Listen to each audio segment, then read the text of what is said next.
SER Podcast.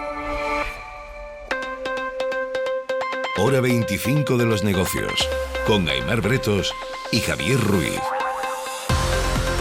Hoy, salario mínimo, la última batalla. Porque el gobierno tiene ya la propuesta de los expertos y lo que plantean es subir el SMI 56 euros más al mes, lo que significa que desde que Pedro Sánchez llegó a la Moncloa, el salario mínimo va a subir casi un 70%, un 68,5%, desde los 735 euros que había antes de que llegara el gobierno socialista hasta los 1.240 que pueden cerrarse este año. Estas son las cifras. Vamos a leer cuánto, a quién y cómo afecta esto. Y vamos a leer si esto es factible y sostenible, porque los empresarios piden la mitad y dicen es necesario empobrecer a los que menos cobran, perder poder adquisitivo. Hoy la batalla está servida y la batalla es crucial en términos de igualdad, en términos de progresividad. Hoy salario mínimo interprofesional, hoy la batalla final ya servida.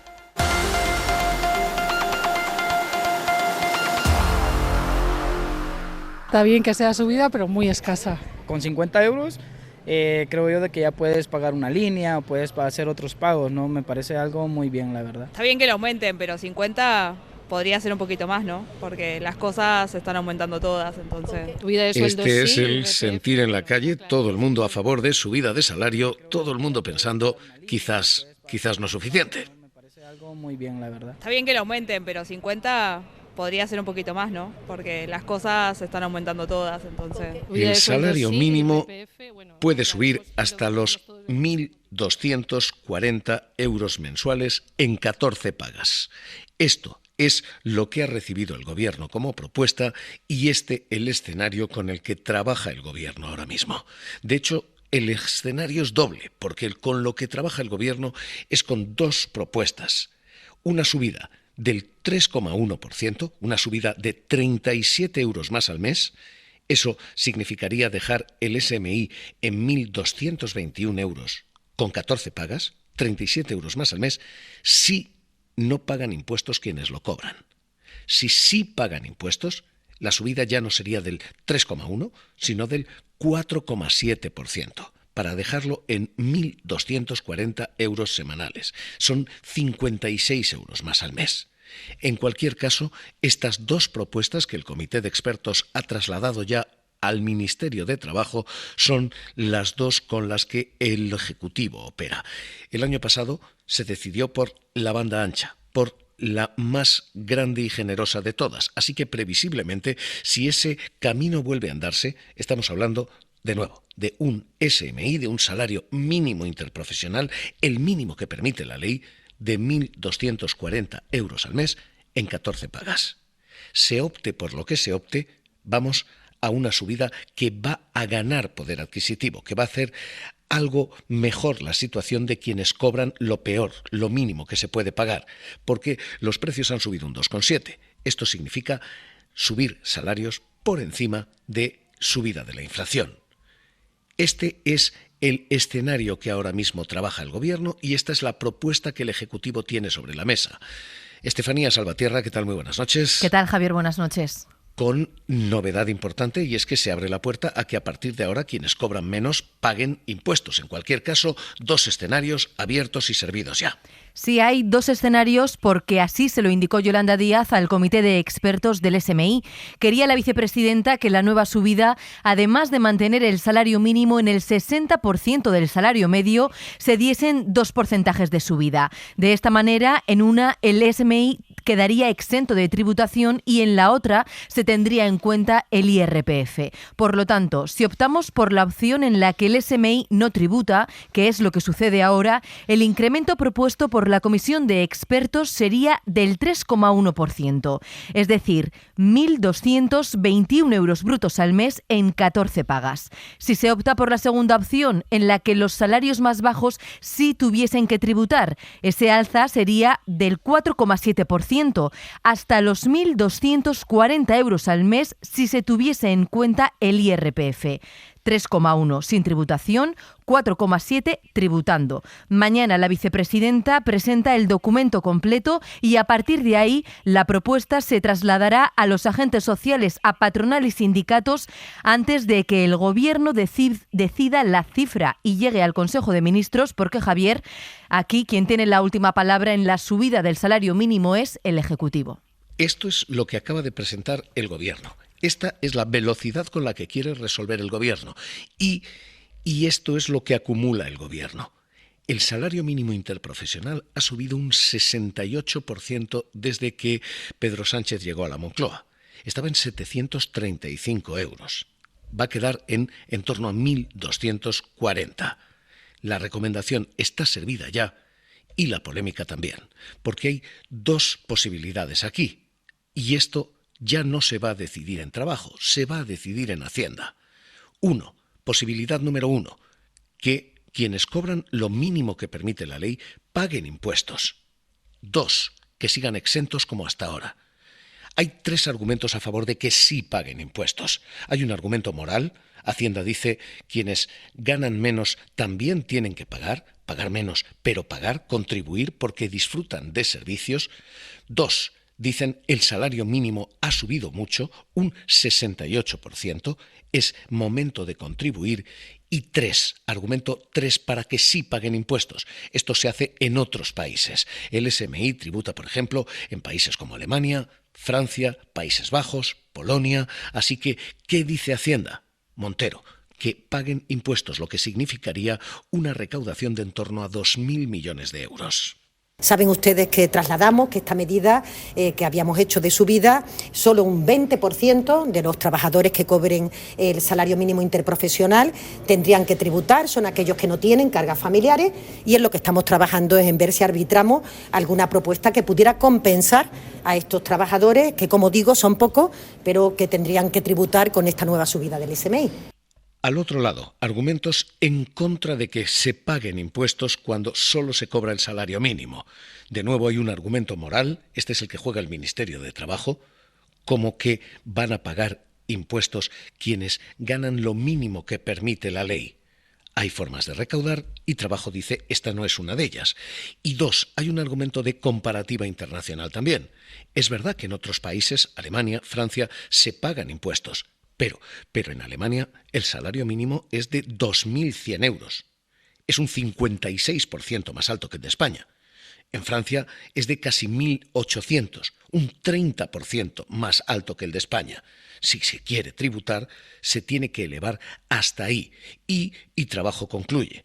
Es contradictorio excluir a las eléctricas de ciertos impuestos, excluir a grandes propietarios y rentistas de ciertos impuestos, pero cobrar sí a los trabajadores del salario mínimo.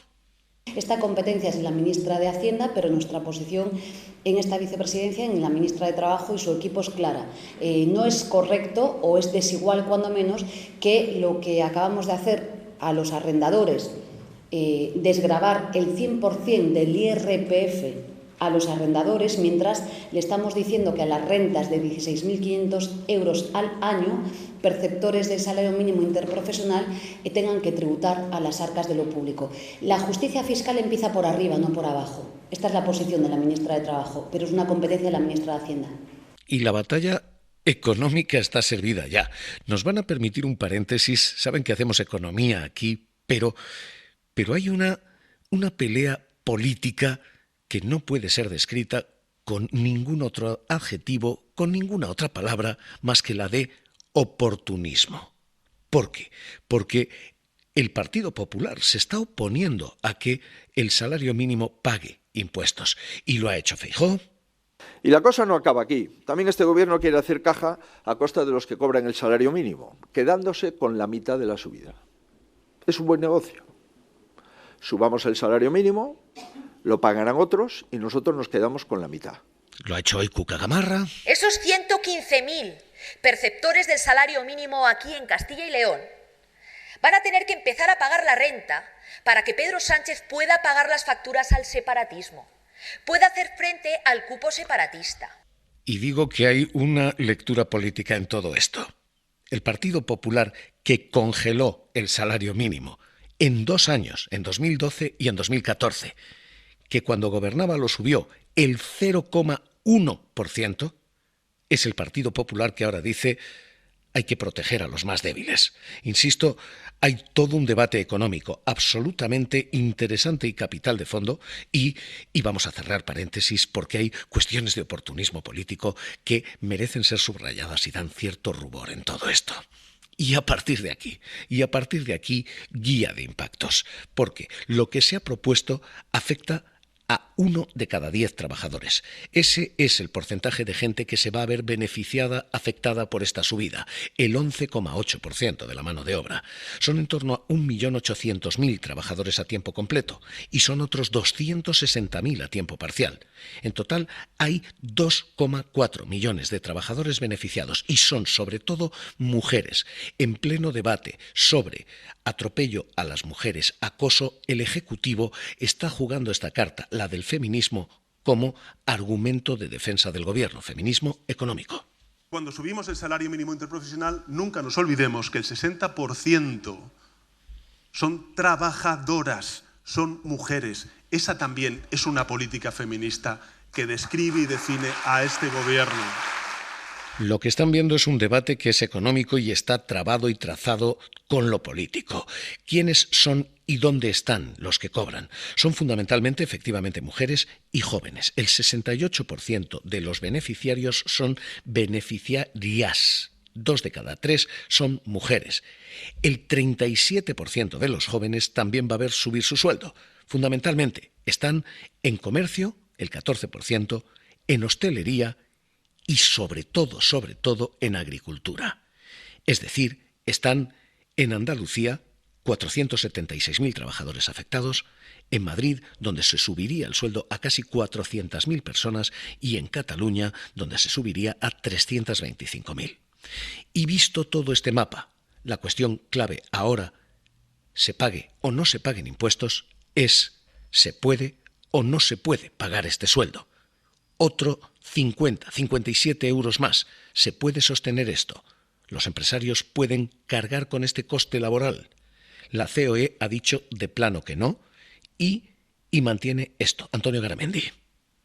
Lo que es increíble es comprobar que nos hemos dado cuenta que cuando se habla del salario medio se han utilizado las estadísticas que no son las de la EPA, donde curiosamente excluyen a la agricultura, excluyen a la ganadería, excluyen a la pesca, excluyen al servicio doméstico, que son justamente los sectores más afectados por el salario mínimo, sectores que además están perdiendo empleo. Y claro, curiosamente, pues si tenemos que tener el salario medio aquí, de la forma al excluir a todos los de abajo, se queda aquí arriba.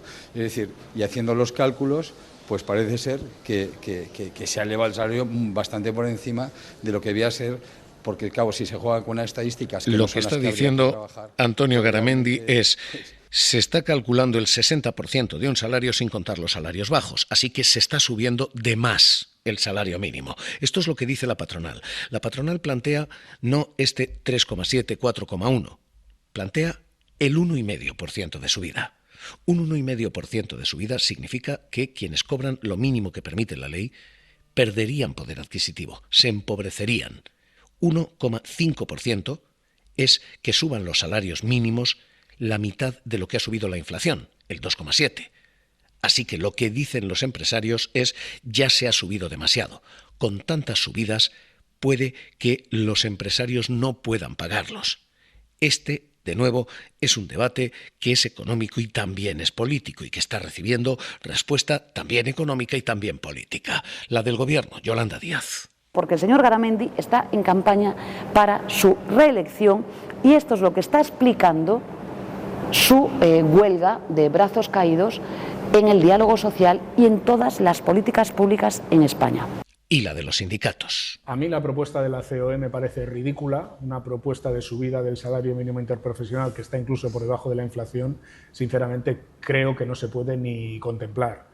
El salario mínimo en España tiene que seguir ascendiendo, tiene que situarse definitivamente en el 60% de la media salarial. Los sindicatos lo hemos estimado en el entorno de una subida del 7%. Pero la respuesta económica es que esto, al menos de momento, no ha frenado la contratación, como está diciendo la COE. No es verdad que esto haya parado el empleo. En lo que llevamos de legislaturas, se ha subido el salario mínimo un 61%. Ahora se dice que suba un 68%. Es flagrantemente falso que se haya frenado la creación de empleo. De hecho, el número de empleos ha crecido 2 millones. 2 millones casi y medio de puestos de trabajo desde diciembre del 19. El empleo ha crecido en España un 8,5%, frente al 2,3% de Alemania o al 1,6% de Francia. De hecho, este mantra de que las nuevas normas hacen imposible pagar son falsas. Desde la reforma laboral, desde la subida del salario mínimo, tenemos más, no tenemos menos empleo. Y ha subido en todos los sectores que pagan lo mínimo. En hostelería, donde se han creado 350.000 puestos de trabajo, un 24% más. En construcción, 121.000 empleos, un 9,5% más. Y en agricultura. En agricultura han menguado ligeramente, pero no fruto de salarios, sino de condiciones en el campo, de sequías y de aguaceros como los que hemos vivido, como la Dana. En cualquier caso, este es el debate servido a partir de aquí y una decisión que ha de tomar el Gobierno. Secretario de Estado de Trabajo, Joaquín Pérez Rey, ¿qué tal? Muy buenas noches. Buenas noches, Javier, ¿qué tal? ¿Dónde están ustedes? El año pasado ustedes quedaron en la parte alta de esa banda. ¿Están en el 3,1 o están más en el 4,7? Bueno, en realidad esto depende mucho de cuál sea el panorama fiscal final, ¿no? Porque los expertos lo que nos dicen es que el 3,1 sería una buena opción en caso de no tributación del SMI y el 4,7 sería la opción adecuada en caso de que se tributara al IRPF. Dependerá también de eso, pero bueno, no te oculto, Javier, que el Ministerio de Trabajo es favorable a subir el salario mínimo interprofesional dentro de la banda que aconsejan los expertos lo máximo posible. España no puede ser un país de bajos salarios, tenemos que cortar el diferencial con Europa y bueno, pues hay que tener en la cabeza lo que han subido los huevos, lo que ha subido la cesta de la compra, cuál es la inflación. Es decir, lo que tenemos es que garantizar el poder adquisitivo, desde luego, y además mejorarlo en la medida de lo posible. ¿Debe pagar impuestos quien cobra el salario mínimo? Pues mire, yo creo que la posición sobre esto del Ministerio ha sido muy clara, la ha expresado en muchas ocasiones la vicepresidenta. Nosotros creemos que el ajuste fiscal debe empezar porque quien más gana. O sea, son los que más ganan los que tienen que pagar impuestos. Pero obviamente eso no es una decisión que le compete al Ministerio de Trabajo. Lo que sí me compete al Ministerio de Trabajo, lo que sí nos compete decir es que si se van a pagar impuestos, si así se decide, la subida tiene que ir al bolsillo del trabajador. No se la puede llevar a Hacienda, tiene que ir al bolsillo del trabajador. Por lo tanto, si hay tributación, la subida tiene que ser mayor. Los empresarios están diciendo esto ahora, después de un 61% de subida. Otra subida que supondría un 68% es demasiado coste para el empresario. ¿Corren el riesgo de frenar la creación de empleo? ¿Esto puede costar empleo? Mira, Javier, llevo escuchando este mismo argumento desde que el salario estaba en 700 euros. Es decir, cuando lo subimos a 900 ya España se iba a destruir. Cuando nos subimos a 950, el mismo argumento. Cuando lo subimos a 1.000, el mismo argumento. Todos los años, impenitentemente, la patronal de este país dice que el apocalipsis se va a caer encima nuestro porque vamos a subir el salario mínimo interprofesional. Eso no solo no ha ocurrido, sino que tenemos más empleo que nunca en valor añadido y además lo hemos conseguido con empleo de calidad e indefinido. Por lo tanto, no hay ningún criterio sólido para mantener esto. Desde luego, lo que a mí sí me parece increíble es que con las empresas ganando más que nunca, los márgenes de beneficios están en récord de la serie histórica. Nunca han ganado tanto las empresas y los empresarios de este país. Que en ese contexto nos digan que no subamos el salario mínimo interprofesional o que lo subamos en una cantidad hallada de manera tan poco rigurosa como es el 1,5, que, insisto, a la mayoría de los trabajadores no les daría ni para mantener el poder adquisitivo ni para poder comprar los productos que más han subido de la cesta de la compra. Entonces, bueno, yo creo que estas apocalipsis, este elemento negativo asociado al salario mínimo interprofesional, afortunadamente yo creo que ya se ha demostrado erróneo, y bueno, y yo creo que lo que hay que hacer es seguir subiéndolo, porque España está 20 puntos por debajo del salario del resto de Europa. Es que nosotros queremos trabajar todos, pero queremos trabajar además ganando dinero. Y le recuerdo a la patronal, cuando nos dijo que no a la reducción de jornada, nos dijo que la gente lo que quiere es ganar más, no trabajar menos. Bueno, pues ahora tiene una oportunidad de demostrarlo. Secretario de Estado de Trabajo, Joaquín Pérez Rey, gracias por estar esta noche con nosotros aquí en la SER. Un abrazo. Un abrazo, Javier. Esta es la batalla final del salario mínimo, librada aquí Alemania, Estados Unidos, Portugal. Wir wollen die Ist-Zahlen sehen. Viele Stellen sind nicht besetzt. Raise the minimum wage to 50. ¿Qué nos cuenta el sector bancario esta semana? Semana clave para el futuro en Europa, porque el Ecofin y el Banco Central Europeo definirán los siguientes pasos en la simplificación de la regulación y la supervisión del sector bancario. Más de 1.700 normas y 95.000 páginas de regulación, con consecuencias para familias y empresas, y en todos los sectores. Matilde García es la presidenta de la Asociación Nacional de Grandes Empresas de Distribución. Un exceso de regulación que ahora mismo se ha convertido en el verdadero lastre, porque no ha hecho más que incrementar los costos empresariales y no pelear por lo que es ni impulsar lo que es la competitividad de las empresas. Entonces, o pasamos de las musas al teatro y empezamos a hacer cosas, o si no, vamos a seguir arrastrando estos números. Impulsar la simplificación es una condición para mejorar la financiación de las inversiones billonarias que requiere la Unión Europea, porque es necesario simplificar para crecer, para que llegue más y mejor financiación. Y recuerda, el sector bancario contigo. Hora 25 de los negocios. Cadena SER. Y en los mercados, la bajada de tipos de interés, pero sobre todo la división de la Reserva Federal a la hora de tomar la decisión, marca las bolsas. A esta hora el Dow Jones saltando 600 puntos con los resultados de Oracle y un panorama de mercado. Ignacio Cantos, director de inversiones de ATL Capital. ¿Qué tal? Muy buenas noches. Buenas noches. ¿Cómo nos deja? Bueno, yo creo que al final la reunión es mixta y yo creo que en la reunión en sí hubiera sido positiva para los mercados, porque al final tenemos una revisión fuerte del crecimiento para el año que viene, una revisión a la baja de la inflación, un mantenimiento del desempleo, o sea que en ese sentido todo positivo para mercados. Y luego, por otro lado, pues esos resultados de Oracle con las dudas sobre la inteligencia artificial, siendo uno de las empresas importantes que ha estado relacionada con muchos, pues bueno, es lo que hacen un poco dudar más a toda la parte tecnológica, y ahí lo vemos, ¿no? Buenos resultados para la economía real y por eso el Dow sube, y malos para la tecnológica, que es la que baja y la que tiene múltiplos más exigentes. 0,7% ha ganado hoy nuestro IBEX. Del sector tecnológico hay que salir definitivamente. Empezamos a tener ya demasiadas señales de alerta o sobresaltos, al menos. No, yo creo que no hay que salir. O sea, la cuestión es comprar cosas a precios razonables. Probablemente, estamos hablando de Oracle, corrige hoy un 14%. Pues bueno, seguramente Oracle, que cuando publicó sus últimos resultados, no estos, sino los anteriores, subió en un día un 40%, pues ha perdido todo eso, incluso está por debajo de antes de publicar todo eso.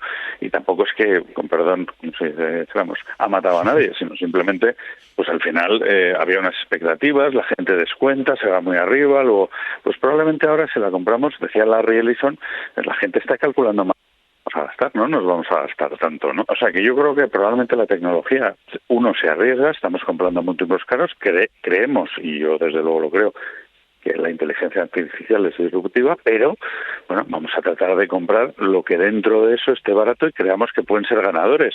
Es verdad que siempre cuando hay un cambio disruptivo como este, pues hay ganadores y perdedores, y tratar de distinguirlos es muy importante porque los retornos a medio plazo son muy distintos. Pues Ignacio Cantos, director de inversiones de ATL Capital, gracias como siempre por su análisis aquí con nosotros en Hora 25 de los negocios. Un abrazo. Gracias a vosotros, un saludo. Hoy, el día en que hemos leído esa batalla definitiva, la batalla por el salario mínimo. Hora 25 de los negocios, cerramos. Para no perderte ningún episodio, síguenos en la aplicación o la web de la SER, Podium Podcast o tu plataforma de audio favorita.